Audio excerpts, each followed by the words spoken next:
જય શ્રી કૃષ્ણ, જય જલારામ, બધાને મારા હરિઓમ. ચાલો આજે આપણે દૂધના સ્વાદમાં એકદમ સરસ મજાની તલ અને સિંગદાણાની ફરાળી સુખડી બનાવીએ.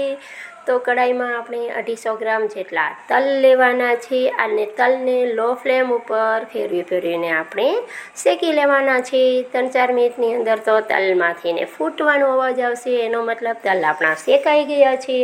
શેકાઈ ગયા તલને હવે આપણે પ્લેટમાં કાઢી લઈશું. હવે એ જ કડાઈમાં પાછા 250 ગ્રામ સિંગદાણા એડ કરી દઈશું. સિંગદાણાને પણ ફેરવતા જઈ અને લો ફ્લેમ ઉપર જ શેકવાના છે, હાઈ ફ્લેમ રાખવાની નથી. સિંગદાણા ઉપરથી શેકાઈ જશે ને અંદરથી નરમ રહેશે હાઈ ફ્લેમ રાખશો તો, અને બળવાની પણ બીક રહે. તો સિંગદાણાને ચેક કરી લઈએ આપણે, છાલ સરળતાથી ઉતરે છે તો આપણા સિંગદાણા શેકાઈ ગયા છે. તો ઠંડા થવા દેશું. ઠંડા થાય પછી બધા સિંગદાણાની છાલ કાઢી લેશું. સિંગદાણાની છાલને મેં કાઢી લીધી છે. હવે એક મિક્સર જાર લેશું, એમાં સિંગદાણા અને તલને એડ કરી લેશું અને પલ્સ મોડ ઉપર આપણે એને ગ્રાઇન્ડ કરી લેવાના છે.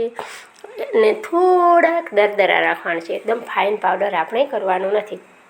હવે મોટું વાસણ લેશું, ક્રશ કરેલા સિંગદાણા અને તલ એમાં એડ કરી દઈએ, ઇલાયચી પાવડર એડ કરી દઈશું અને 1 કટોરી અને વજનમાં 100 ગ્રામ જેટલો મિલ્ક પાવડર મેં એમાં એડ કરી દીધો છે. બધું એકદમ સરસ રીતે મિક્સ કરી લેશું. 250 ગ્રામ સિંગદાણા, 250 ગ્રામ તલ અને 100 ગ્રામ મિલ્ક પાવડર, ટોટલ થયું 600 ગ્રામ. 600 ગ્રામ વસ્તુની સામે આપણે ખાંડ એની અડધી એટલે કે 300 ગ્રામ જેટલી ખાંડ લેવાની છે. હવે ચાસણી માટે તપેલી કે કડાઈ જે લેતો હોય ને આવી જાડા તળિયાવાળું લેવાનું. હવે તપેલીને ગેસ ઉપર મૂકી દીધી છે. 300 ગ્રામ ખાંડ એમાં એડ કરી, ખાંડ ડૂબે એટલું 3-4 ચમચી જેટલું આપણે એની અંદર પાણી એડ કરશું અને હલાવતા રહીશું. એકદમ સરસ સતત હલાવતા રહી અને આપણે ચાસણી તૈયાર કરવાની છે. આપ જોઈ શકો છો કે હવે આપણી ખાંડ છે એ ઓગળવા માંડી છે, થોડી ઘટ થઈ ગઈ છે. તો હવે આપણે એક પ્લેટ છે એમાં ઘી નાખી અને ઘીથી ગ્રીસ કરીને એને પણ તૈયાર રાખશું.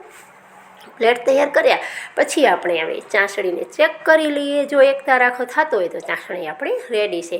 આપ જોઈ શકો છો આખો એક તાર થાય છે એટલે આપણી ચાસણી તૈયાર થઈ ગઈ છે. તો હવે તૈયાર કરેલું મિક્સર હતું સિંગદાણા તલ મિલ્ક પાવડરનો, એ એમાં આપણે એડ કરી દઈશું અને એકદમ સારી રીતે મિક્સ કરી લઈશું. આપણે મિક્સર ચાસણીમાં એડ કરી લીધું છે. હવે એમને આપણે સારી રીતના મિક્સ કરી લઈએ. તો આપણે મિક્સર સરસ મિક્સ કરી અને ઘીથી ગ્રીસ કરેલી પ્લેટમાં આપણે કાઢી લીધું છે. હવે એક કટોરી લેશું, કટોરીને તળિયામાં ઘીથી કે તેલથી ગ્રીસ કરી દેવાની. એ કટોરીથી દબાવીને એકદમ પ્લેટના શેપમાં આપણે એને ઢાળી દઈશું. એકદમ સરસ મજાની આપણી સુખડી, ફરાળી સુખડી છે, પ્લેટમાં ઢાળી દીધી છે. પછી આપણે એને 2 થી 3 મિનિટ માટે ઠંડુ થવા દઈશું. થોડી ઠંડી થાય ને પછી પીસ એકદમ સરસ પડે. તો સુખડીને ઠંડી કરીને પછી હવે આપણે એના પીસ કરી લઈએ. ચાલો સુખડીના પીસ કરું છું. ત્યાં સુધી તમને મારી એક જ રિક્વેસ્ટ છે કે જો સુખડીની રેસીપી તમને ગમી હોય તો આ વિડીયોને શેર કરજો, લાઈક કરજો અને જો પહેલીવાર મારી ચેનલ ઉપર આવતા હોય તો પ્લીઝ સબસ્ક્રાઈબ કરવાનું ભૂલતા નહીં.